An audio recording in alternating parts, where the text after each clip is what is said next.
पोट साफ नाही होत म्हणून काय म्हणते हे आहे. ऍसिडिटी तुम्हाला नव्हती, यांना नव्हती जास्त. सकाळी सगळ्यात पहिले लवकर निघा असं असते.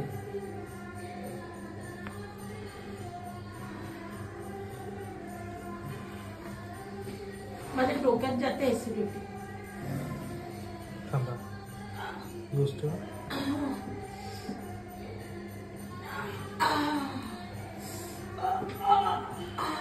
बोलले आहे ना.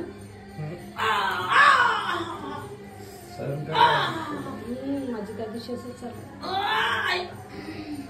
थोडं दुःख सहन कर, ते दुःख निघत आहे ना.